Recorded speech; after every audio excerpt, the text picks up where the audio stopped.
ये आजकल के बच्चे ना, ये आजकल की जनरेशन ना, इनका कुछ नहीं हो सकता। क्या सचमुच इनका कुछ नहीं हो सकता? चलिए आज हम इसी मौजू पे बात करते हैं। तो अक्सर होता क्या है दोस्तों के अमूमन आम घरों में मेरे जैसे लोग अक्सर बच्चों को कोसते हैं और ये कहते हुए पाए जाते हैं कि हमारा तो ज़माना ही अलग था, हम तो नदी पार करके तैर के पढ़ने जाते थे, हम स्ट्रीट लाइट के नीचे पढ़ते थे। आजकल के बच्चों को बात करने की तमीज़ नहीं, अकल नहीं है, बड़ों की रिस्पेक्ट नहीं करते, हर समय फ़ोन में घुसे रहते हैं। तो क्या ये माजरा नया है? नहीं जनाब, आपको सुनकर हैरानी होगी कि सोक्रेटिस ने आज से करीब 2500 साल पहले क्या कहा था। He said, and I quote, he said that the children now love luxury, they have bad manners, contempt of authority, they show disrespect for elders and love chatter at workplace. Children are now tyrants, not the servants of their household. So ये कोई नई बात नहीं है, ये actually एक psychological बायस है जो हर पुरानी जनरेशन का अपनी नई जनरेशन के तरफ होता है। अगर आप 2019 की स्टैनफोर्ड यूनिवर्सिटी की एक स्टडी पढ़ें तो उन्होंने ये स्टडी में पाया कि हर जनरेशन सोचती है कि उनसे आगे आने वाली जनरेशन जो है they feel entitled, they are less competent and they are confused. And क्या ये बात सच है? शायद नहीं, क्योंकि होता क्या है कि इसके दो मेन कारण हैं। सबसे बड़ा पहला कारण तो ये है कि जो हर जनरेशन है वो डिफरेंट माहौल में पलती बड़ी होती है और जो इन्वायरमेंटल कंडीशंस हैं उनका उन पे असर पड़ता है, जिनकी वजह से उनकी सोच, उनके बिलीफ सिस्टम अलग होते हैं और वो उन्हीं के हिसाब से बिहेव करते हैं। उनके चैलेंजेस डिफरेंट होते हैं and that is how they behave. और जब अगली जनरेशन आती है तो वक्त बदल चुका होता है और कंडीशंस डिफरेंट हो चुकी होती हैं और वो कंडीशंस मांग करती हैं कि जो अगली जनरेशन है अलग मुख्तलिफ तरह से बिहेव करे और उनको लगता है कि ये अलग नहीं है, शायद ये गलत है। और दूसरा ये होता है कि हम ये भूल जाते हैं कि अपनी एक ही उम्र ले लीजिए आप, हर उम्र में हम डिफरेंट होते हैं, हमारा बिहेवियर मुख्तलिफ होता है। जब हम जवान होते हैं, बूढ़े होते हैं, बूढ़े होते तक तो हमारी सोच बदल चुकी होती है। वो किसी ने कितना खूब कहा है ना कि फितूर होता है हर उम्र में जुदा, खिलौने, माशूका, रुतबा और खुदा। फितूर होता है हर उम्र में जुदा, खिलौने, माशूका, रुतबा और खुदा। और शायद मैंने कहीं एक बार कहीं लिखा था कि हर नस्ल की एक अलग जुबान और अंदाज़े बयां होता है।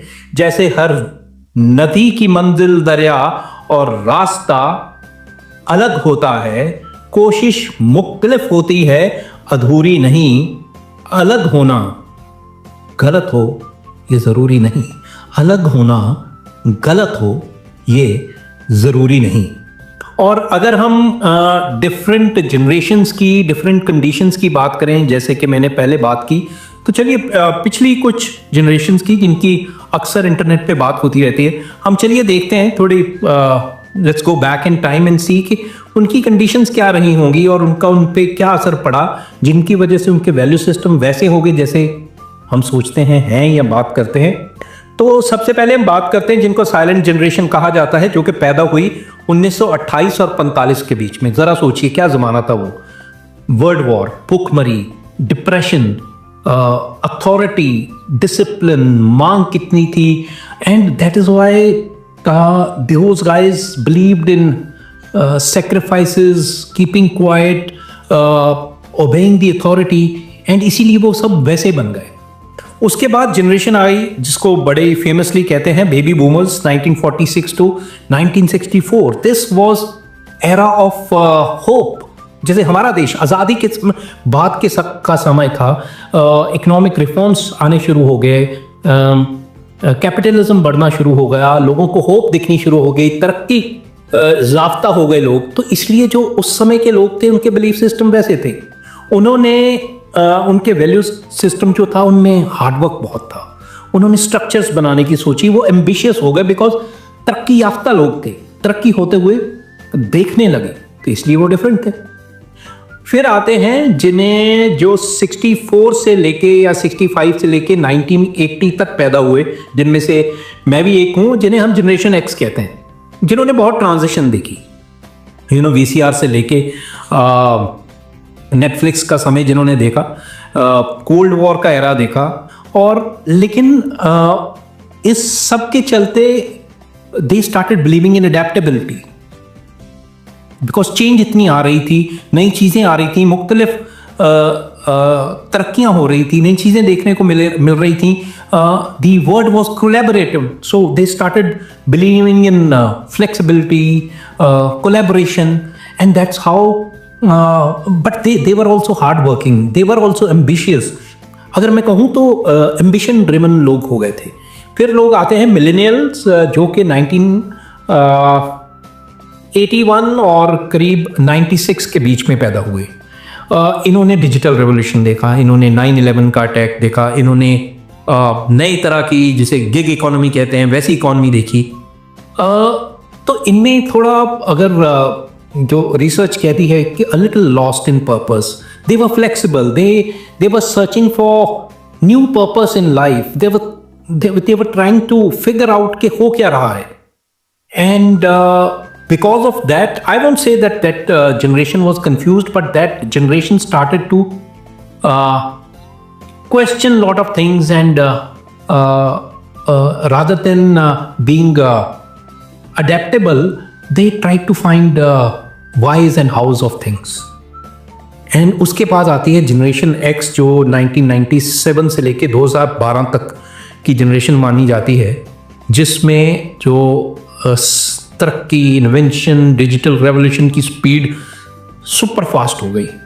World got hyper connective, and that is where the things like anxiety came in, social pressures बहुत होने लगे लोगों पर, because when the speed of revolution is very fast, it requires speed to assimilate also that much faster, which was not possible, humanly not possible था कि हम इतनी चीज़ें जितनी आ रही हैं उनको एकदम एब्जॉर्ब कर सके और उनको अपनी नेचर में ला सके।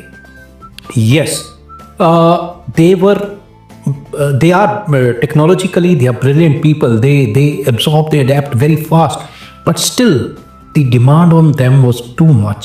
That is why their societal demands are very very different, the pressures are very very different, unlike जो हम पुराने लोग थे। और फिर आती है जनरेशन अल्फा जनरेशन जिसे बोलते हैं, 2013 के बाद की जनरेशन, जिसने पेंडेमिक देखा, मतलब देखा क्या पैदा हुए उसमें, और बच्चे हैं अभी, और एआई देखी, ऑटोमेशन देखी, सही गलत में फ़र्क, और जो पहले कहते थे जो आंखों से देखा है वो सही है, अभी तो आंखों से देखा कानों से सुना कुछ भी सही नहीं है।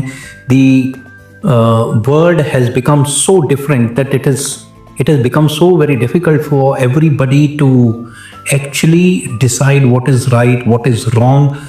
So I won't say that generation gap बढ़ गया है, but डर ये लग रहा है कि generation gap कहीं generation break ना हो जाए, बिकॉज गैप को हम हमेशा कवर कर सकते हैं, we can always bridge it. हम एक दूसरे से बात करके, एक दूसरे के साथ समय बिताकर हम जनरेशन गैप को तो कवर कर सकते हैं, लेकिन जनरेशन ब्रेक को कवर करना मुश्किल हो जाएगा। और फिर ऐसे लोग हैं जो टीवी पे कहते हैं कि हमें सैटरडेज और संडेज को भी काम करना चाहिए और 90 घंटे 120 घंटे काम करना चाहिए। अगर ऐसे काम करेंगे ठीक है, हमें तरक्की मिल जाएगी, but what is the use of a successful society which is a broken society, जब हमें एक दूसरे के साथ बैठकर समय गुजारने का समय ही नहीं मिलेगा। अभी भी जब हम समय गुजारते हैं, जिसे हम सो कॉल्ड फैमिली टाइम कहते हैं, जिसे बहुत मीम्स भी बनते हैं कि हर कोई अपना फ़ोन लेके बैठा हुआ है, अभी इतना जो समय मिलता है उसमें भी हम समय एक साथ नहीं गुजार पा रहे हैं। तो अगर हम सैटरडे संडेज को भी काम करने लगेंगे तो भाई कैसे चलेगा? मतलब what is the use of your success if there is no one to celebrate that success with you? सोचने वाली बात है।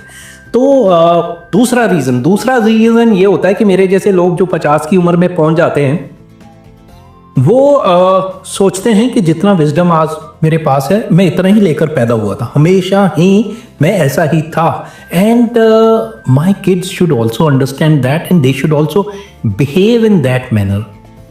वो अगेन ह्यूमनली पॉसिबल नहीं। कैसे हो सकता है यार, आप बताइए।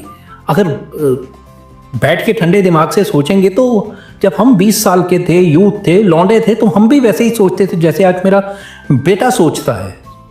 So it is a part of growing up. It is part of evolution. It is part of a process. He and she, they have to go through the process. The only thing is that rather than blaming them, we should start understanding them. जैसे हम अगर phone से जब phone को upgrade करते हैं तो iPhone 16 can never be like iPhone 3 or 4. So rather than blaming the new phone, what do? We understand it. We understand its functions.